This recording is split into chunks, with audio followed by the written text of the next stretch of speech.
Temperatura, como ven acá, es el resultado del equilibrio entre la producción de energía y la pérdida de energía, ¿no? En forma de calor. Esa es la temperatura corporal total. Es como quien dice, yo ahorita tengo agua caliente. El agua caliente lo combino con agua fría. Entonces ahí tengo un valor que aumenta la temperatura, que es el agua caliente, y un valor que baja la temperatura, que es el agua fría. Y están en homeostasis. Igual en el cuerpo se produce energía, termogénesis, pero a la vez se pierde energía. ¿Ok? Entonces eso hace que yo esté en un equilibrio, en una temperatura normal de 37 grados aproximadamente. ¿Ok? ¿Cuáles son las alteraciones de la temperatura? Son las siguientes. Si la temperatura está más de 37,5, eso ya me lleva a una fiebre, ¿no? Todavía está en el valor de febrícula. Pero si la temperatura está menor a 36,5, eso quiere decir que estoy en un estado de pérdida de temperatura. ¿Qué pasa cuando uno tiene la temperatura aumentada? ¿Qué quiere hacer uno? ¿Uno se quiere quedar con ese calor que tiene en el cuerpo? No. ¿Qué es lo que hago? Disipo el calor, o sea, busco maneras de eliminar ese calor de mi cuerpo. ¿Cómo lo hago? Se dilatan mis vasitos sanguíneos, ¿no? Vasodilatación. Además, sudo. Por otra parte, ¿qué pasa cuando baja mucho la temperatura? Bueno, yo no quiero perder más temperatura porque ya bajó. Entonces, ¿qué hago? Aumento la producción de temperatura y aparte evito perder temperatura. Entonces, ya no voy a sudar porque cuando yo sudo pierdo temperatura y voy a tener vasoconstricción porque si hay vasodilatación pierdo calor. Entonces, mejor guardo el calor. ¿Cómo se produce la fiebre? Como ustedes ven en este esquema muy bonito, la fiebre se produce cuando hay algún microorganismo o alguna sustancia tóxica que activa mi sistema inmune, o sea, a mi sistema de policías. Ese sistema inmune activado lo que va a hacer es degradar esas bacterias, esas sustancias dañinas. Producto de esa degradación, esos neutrófilos, esas células del sistema inmune, van a producir los llamados pirógenos endógenos. ¿Ok? Perdón. Esas bacterias son los pirógenos exógenos. ¿Ok? Son sustancias que generan energía, pero son sustancias que están afuera de la piel, ¿no? Pirógenos exógenos. Una vez que esos pirógenos exógenos ingresan al cuerpo, permiten la producción de pirógenos endógenos. O sea, el cuerpo mismo genera pirógenos, o sea, sustancias que van a aumentar la temperatura. Piro quiere decir temperatura. ¿Como cuáles? Como la interleucina 1, el factor de necrosis tumoral, la interleucina 6, etcétera. Entonces, una vez que ya tengo los pirógenos endógenos, estos van a ir a nivel del hipotálamo y en ese hipotálamo le van a decir al hipotálamo, oye, cambia tu nivel normal de temperatura. Si tu nivel normal de temperatura es 36,5, ahora cámbialo a que tu nivel normal sea 38, 39. O sea, es como si estos pirógenos endógenos engañaran al hipotálamo para hacerle creer que la temperatura no debe ser 36,5, sino debe ser más 38, 39, supongamos. Por eso en los libros van a leer mucho de que estos pirógenos endógenos cambian el set point de la temperatura basal. O sea, cambian el valor normal que el hipotálamo debería considerar de temperatura. Entonces, ¿qué pasa si yo tengo la presencia de estos pirógenos endógenos y a mi hipotálamo se le dice, oye, aumenta la temperatura?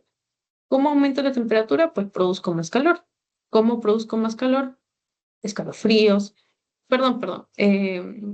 mayor eh, degradación a nivel muscular. También gano calor cuando hay vasoconstricción, ¿no? O sea, mis vasos sanguíneos se cierran para guardar calor. También los temblores, los escalofríos, pero estos lo que hacen es eliminar al pirógeno. Pero recuerden que cuando uno tiembla, ¿qué hacen los músculos? Los músculos se mueven. Y cuando un músculo se mueve, genera calor. Por eso les mencionaba, ¿no? Lo de los escalofríos. Ahora, ¿qué pasa si ahora ya no quiero producir calor, quiero disipar calor? Pues lo puedo hacer a través de la hiperventilación.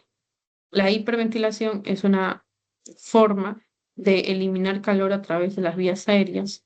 Y también el eritema, o sea, el ponerse rojo, quiere decir que ahí hay más temperatura.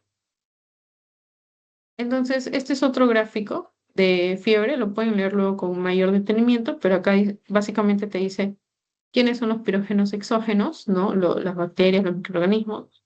Luego los pirógenos endógenos, los que se producen en el cuerpo para aumentar la temperatura. Los valores normales, fiebre, febrícula. Cómo se aumenta el calor, vasoconstricción y generación de calor mediante movimientos, escalofríos. Y cómo se baja el calor mediante la disminución del tamaño del vasito sanguíneo, ¿no? Perdón, mediante la vasodilatación. No, perdón, menor disipación es que se constriñen los vasitos. Entonces acá vemos como una curva de la fiebre. Acá vemos algunos los efectos de las citoquinas, ¿no? O sea, la interleucina 6, el factor de necrosis tumoral, eso que hemos visto son citoquinas. Y esas citoquinas no solo actúan en el hipotálamo para aumentar la producción de calor, sino también en diferentes órganos. Bien, acerca de la medición de la temperatura, ustedes ya saben que mientras más cercano esté del cuerpo, mayor exacta va a ser la toma. En cambio, mientras más alejado esté del cuerpo, mayor inespecificidad va a tener. Em, ya, hiperpirexia es el término para una fiebre muy elevada, mayor a 41,5. En cambio, hipertermia es el término para cuando hay una falla en la regulación. Por ejemplo, las personas hipertiroideas tienen mucha temperatura. Por lo tanto, la tirotoxicosis que se produce en estos pacientes hipertiroideos produciría hipertermia. Cuando yo hablo de fiebre, tengo que ver cuándo empezó. Empezó hace 4 semanas, 2 semanas, una semana, ¿cuándo? Igual lo que les decía al principio, ¿no? Cuando yo conozco a alguien, le pregunto todo.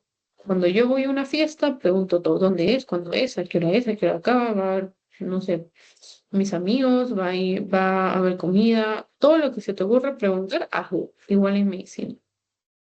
¿Cómo inició? ¿Fue de un momento a otro el aumento de la temperatura o ya estuvo elevándose la temperatura poquito a poquito?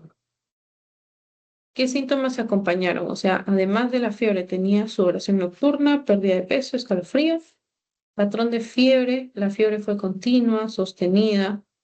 Esto de patrón de fiebre les voy a mostrar con este gráfico. Uy, no, esto no se ve.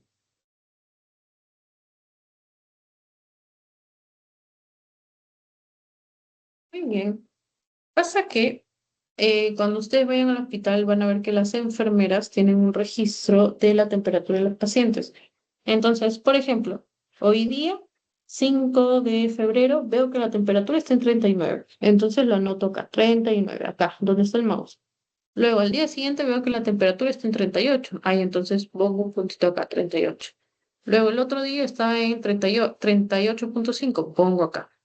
Y al final voy a tener que unir todos los puntos, de manera que cuando uno los puntos se forma esta curva.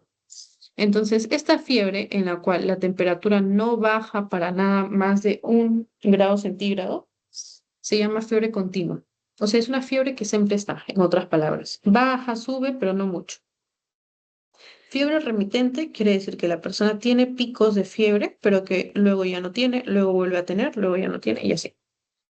Fiebre intermitente quiere decir que la persona tiene un pico de fiebre, luego vuelve a lo normal por algunos días, luego otra vez pico de fiebre y así, por periodos determinados, ¿no? Luego está la fiebre bifásica, o sea, dos picos de fiebre bien definidos. ¿Ok? Bien. ¿Qué es lo que ustedes van a encontrar al examen clínico de un paciente con eh, taquicardia? Es esto de acá, que es el aumento de, perdón, los pacientes con hipertermia, el aumento de los latidos en un paciente que está taquicárdico, perdón, en un paciente que está con hipertermia o hiperpirexia. Eh, taquicardia. Entonces, miren, acá vemos a un corazoncito que está latiendo súper rápido. Pero ¿por qué cuando tengo fiebre mi corazón late rápido? Porque cuando hay fiebre las células necesitan más oxígeno, más nutrientes para metabolizar. Entonces el corazón es el que tiene que dar ese más oxígeno, más nutrientes. Por ese motivo es que hay taquicardia cuando aumenta la temperatura. Hay un signo característico que es la disociación pulso-temperatura, que es también llamado bradicardia relativa o signo de Fayette.